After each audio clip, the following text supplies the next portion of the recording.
Hello everyone, my name is Pacha and welcome back to another very long episode of Raven Creek Park. And as I already said, this is a very long episode for the reason that we are building an entire new building. Building a new building in our South American area, and we are actually working towards finishing off the South American area with this building and with an additional part that we are building in the next episode. My god, if I say building one more time. Anyway, we are building, as you already saw from the intro and from the thumbnail, we are gonna build for the sloth today, for the sloth or three-toed sloth, which is another name for it. One of the exhibit animals that we got with the tropical pack, I think it was. And this means they don't move much, they don't do much, but they are still cool to look at, and I wanted to include them in some form or way in my zoo, and the South American area I think fits the best for them, although these species of sloths are not really found in any zoos in the world apart from some South American zoos. But anyway, as you probably know, and if you don't, I will tell you now, the whole South American area is inspired by the South American area of Leipzig Zoo, one of my favorite zoos in the world. And I tried to recreate the entire area as it is in real life, with all the exhibits and stuff like that, the exact sizes of the exhibit, weights and stuff and things like that. And this also includes that building that we are gonna build here at the moment, where we're building some windows and doors for the front wall of that structure. And this is the hacienda. I think it has a longer name, which I don't know at the moment, but it's called the hacienda, which sits at the beginning or end of the South American area, depending on from which way you're coming in. And in real life, it is actually, I think, a restaurant. I think the real name is Hacienda de Plata or something. Anyway, it is a restaurant. So a place where you can eat some very South American food, very Argentinian food, stuff like that, steaks and all these kind of things, which is very cool. It's, I think, also a very pricey restaurant. I wasn't there myself yet because I don't have the money for it, but it looks very cool from the outside, mimicking, as the name suggests, the design of a South American hacienda. And this was the inspiration for this build here, which will not be a restaurant, as we have a restaurant already in the zoo, and we have a couple restaurants in the zoo. And I decided to turn this building, where the front portion I will try to recreate as close as possible. The location is also the same, but the inside will be kind of like a little education center. You already saw that in the intro cinematic, with lots of information about South America, South American culture, stuff like that. Probably will add some more in the next video. And then from that education area, kind of like museum, you enter the exhibit habitat for the sloths, which will of course be a walkthrough habitat, as they are housed in the walkthrough exhibits. And this is the part why we say this is not the finished South American area. This building isn't complete. In this episode today, as you already saw in the cinematic, we will build the education center, the front building, and the sloth habitat. But there is another exit on the other side of the sloth habitat, and that will lead into another room with more South American animals, even with more habitat animals, or more habitat animal. And that I will build in the next episode of Raven Creek, whenever that will be, depending on, as we will talk about later, if we get more news about the next DLC soon or not. But in the next episode of Raven Creek, we will finish this building with the additional back portion of that structure, and we will also build the surrounding area. There's nothing on the left, nothing on the right. I want to create a little bit of a backstage area on the right portion of this building, or maybe also a seating area for some guests, maybe with a little shop. And on the left, of course, is the exit path from that building back to the main area. And because this video is already as long as it is, I think my recording time of the entire build was, I think, 4.5 hours, almost 5 hours, if I remember correctly, so quite a lot. And as you can see, the video is also 28 minutes and 99 minutes long. It took quite a time to build this, and this is also the reason that there will not be. I should have probably said that earlier. There will not be a real-time part in this video, as I will do that in the finished, complete building with the additional areas, with the surrounding area and stuff like that. So you will only have the intro cinematic as you saw in the beginning of the video of what we built so far, but the full tour will come in the second part. And then we finish off South America, which is really cool. I mean, almost finish off. I think I still have some small tidbits, some garden areas, plantings to do. But in terms of structures and big buildings, that will be the final episode for South America in Raven Creek. And that means we still only need to finish off the Tillamook track and the Cypress March, I think it was named, our swamp area. And then we have finished off all, or we have completed all, so far started areas so far. Not complete areas in Raven Creek.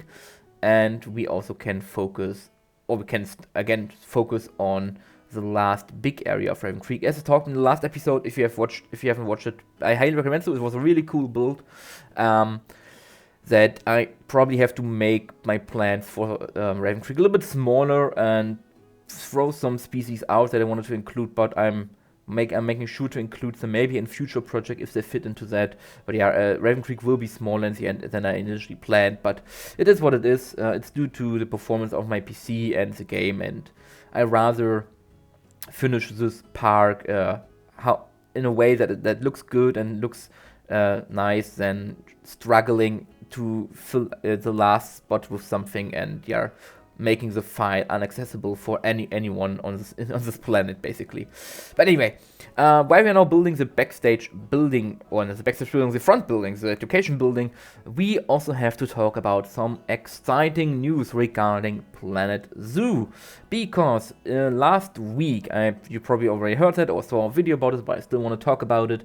We had a Frontier Unlocked stream, so a stream where Frontier talks about all their recent gaming news, all their new releases and information, stuff like that, where we had a nice portion about Planet Coaster 2, which with more information, a new deep dive, with more information about this game, and then we got to Planet Zoo, which was, the information about Planet Zoo, the console version, the PC version, was a bit sparse in the last months. We didn't really heard anything, and Frontier was very silent about it. But they finally had some amazing news for us, and that is that we get a new anniversary animal this year, which I already was not sure if it would be, because the game will probably end soon, at least I think so. But we get a new anniversary animal, which is the African leopard, and I hope I remember to put some images in. If not, you know where to find them. Multiple other creators have made videos about it, and you can also find them online on Twitter and stuff like that. But you get the African leopard as an anniversary animal, and the anniversary will be earlier this year than usual. Usually it was on November the 5th. But since Planet Coaster 2 is releasing on November 6th, if I remember correctly, their anniversary this year will be a little bit earlier to not mix everything up, and so that the team of Frontier can concentrate on the release of Planet Coaster 2 and don't have to deal with Planet Zoo and stuff like that. It will be earlier, which is of course always nice for us Planet Zoo players. And with the African leopard, which looks fantastic by the way, we complete also the big 5 of Africa, the big 5 African animals, which are, if I remember correctly, the African elephant, the African lion, the African leopard, of course, the Cape buffalo, and the white rhinoceros. So the big 5, big game 5, are also, of course, the most infamous animals in Africa for hunters and also in safari tours. We now have them all in game, with the only exception that you need the Africa DLC, I think, for the white rhinoceros. Otherwise, all of them are in the base game, and that is really cool. I know some people were not that happy about the inclusion of the African leopard, because it is very similar to the Amur leopard which we got with the conservation DLC, but I don't mind about more cats, and if they look good and they look already better than the Amur leopard, then I'm more than happy to have them in game. But this was not all that Frontier told us this day, because they also had a little bit of a sneak peek. And Future Patcher, please put the image in here now, if not you are fired. But yeah, we got a little teaser for the next DLC, potentially the last DLC, most likely, I don't know, I have no information yet, but in my mind it will still be the last DLC, but we will see. But yeah, we got a teaser image, key art image maybe even, for the next DLC, showcasing 3 different animal species that we're getting with the DLC. And of course, front and center, we have the adorable palace cat from Himalaya, and very weird looking cat, almost a little bit similar to the sand cat, but not quite, which is very cool and was very much requested by the community. And then we can also see on the rock behind, on the right behind it, we can see the Hamadryas baboon, finally a new monkey, and one of that was requested a lot on in the community to get this very iconic animal from Africa and the East Asia. And then in the background with the keeper, we can see one of my favorites, I think, from this DLC, which is the Markhor goat, or just called Markhor, which is another ungulate, another caprine from Himalaya, not similar to the Tarkin, but also Tarkin auto caprines, but we got our next or second Himalayan ungulate. Really cool. They have really amazing, fascinating spiral horns. Look really cool in a nice neck beard. So really looking forward to seeing them in game. And if you're looking, by the way, we are now building, of course, the sloth habitat, and I will talk about the DLC in a moment again. But yeah, the idea for the sloth habitat, just because I thought about it in a moment, was because that's also why I'm using this brick, was that this was maybe like an old factory building. Maybe I had the idea early in mind for South America and in general to have like a big old factory, lumber mill or something like that, or steel mill in here. But I sadly couldn't make it work for the whole area. So I decided, hey, why not include a reference to that in here? So this, with all this old brick and stuff like that, could maybe a reference that this was maybe an old factory at one point and then got renovated to be the sloth habitat. Anyway, back to the DLC talk, of course, and not DLC. I mean, we don't know much. That was everything that we know about the DLC, and they only said we will get more infos over the next weeks. So at the point of this recording, I don't have any information. I don't think any other creator has any information about the DLC, so we can only guess when this will happen. But about the theming of the new DLC, potential theming, this is more interesting, because if you're looking at first glance on the picture with the palace cat, Hamadryas baboon, and Markhor, they all share that they live in high altitudes. Markhor and palace cats live in the mountains. Hamadryas baboon lives on highlands in Ethiopia and in the Middle East and stuff like that.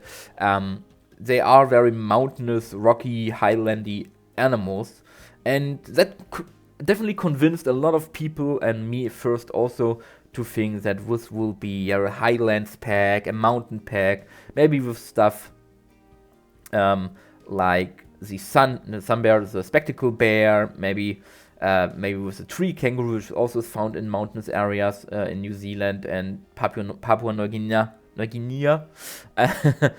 So a lot of mountainous animals, maybe even more animals from the Himalayas, like tar, for example.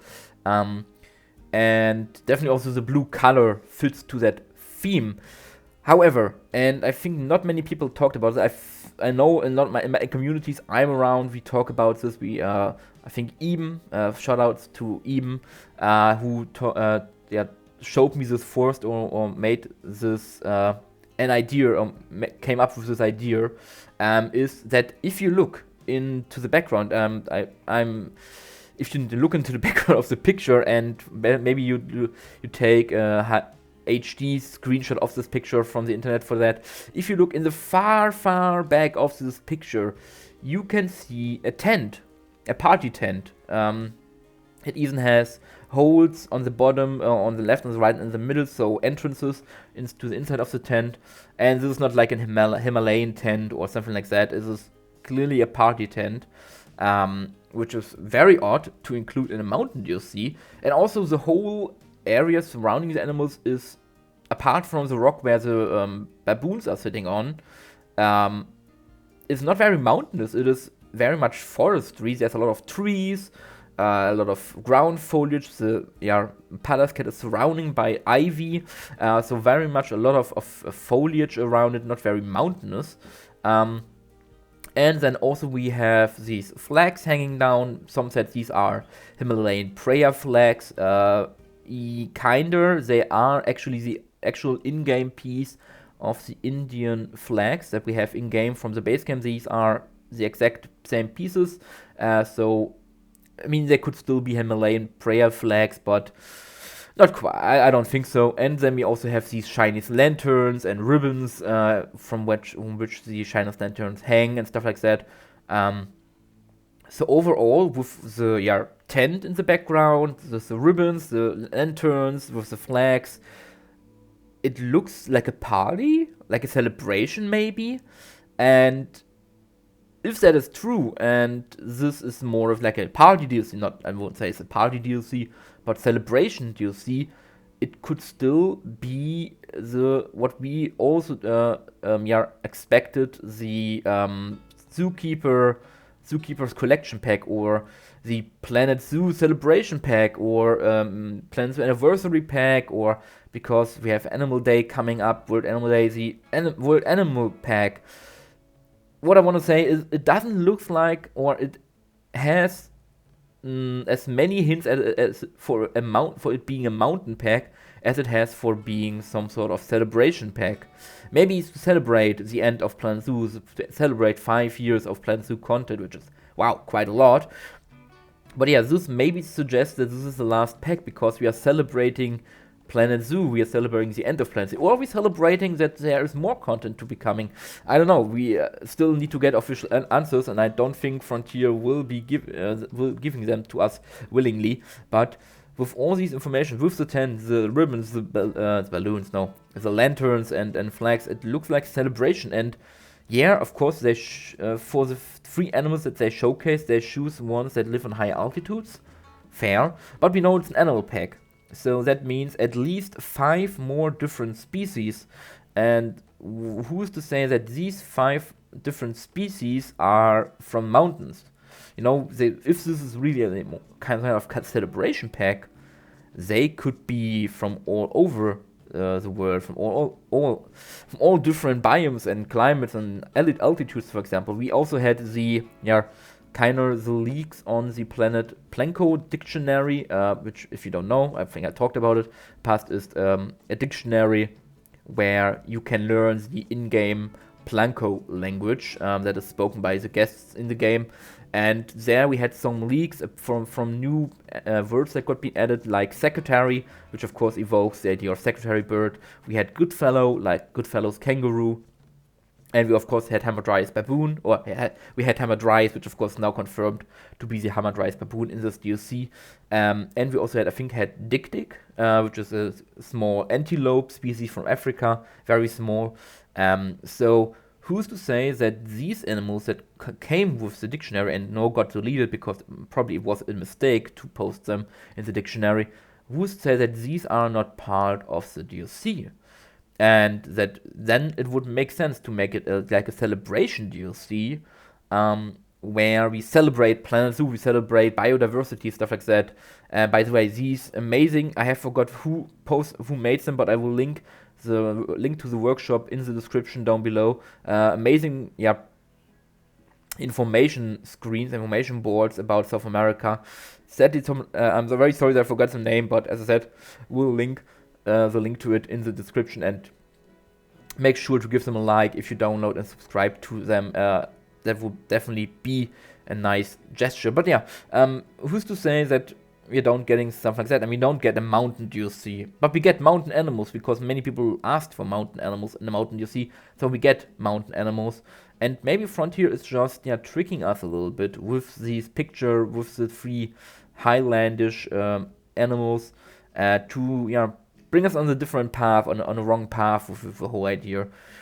I don't know, we have to wait and see. So far, as I said, I don't have any information. No creator has got any information yet, as far as I know. So we have to wait and see what Frontier is cooking over there. But I'm really excited. If it's really a mixed pack with animals from all over the world and other regions and habitats, just not just the mountains, then I'm more happy than when it is a mountain DLC. But I'm still happy if it's a mountains, highlands DLC, whatever you want to call it, because it still has some nice possibilities for animals, maybe even for Raven Creek. So far, none of the animals we got revealed so far are fitting for Raven Creek. But with a mountain pack, we could see animals like a bighorn sheep or stuff like that. Even maybe a Rocky Mountain elk, which are found in the Rocky Mountains. So there is a possibility there. I'm hoping, I'm more hoping towards it being, what I want to say, a celebration pack. That is what I want to say. But we are now gonna finish off this building with, of course, decorating the education area, and I'm not very good at education areas. Maybe you can help me with that.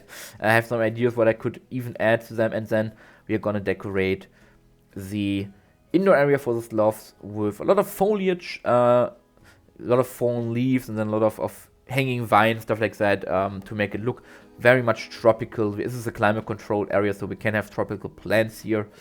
And this will conclude my commentary on the speed build, not speed build itself, but my commentary, because I'm already talking for 22 minutes. My goodness, my throat is gonna go dry, and I will leave you to the rest of the video. Sorry for everyone who was expecting a little more talk about the building, but DLC news. I have to talk about them. Sorry. I'm excited. I'm excited to see what we will get with the new DLC, and it's a building for sloths, my goodness. Anyway, I will now leave you to the rest of the speed build with some parts of nice music. Oh my god, I can't even talk anymore. With some nice music from Planet Zoo, and then I wish you a great time, and I hope I see you in the next episode, in the next video, maybe even already with some concrete infos on the DLC. And then until then, stay safe, have a great time, and bye bye everyone.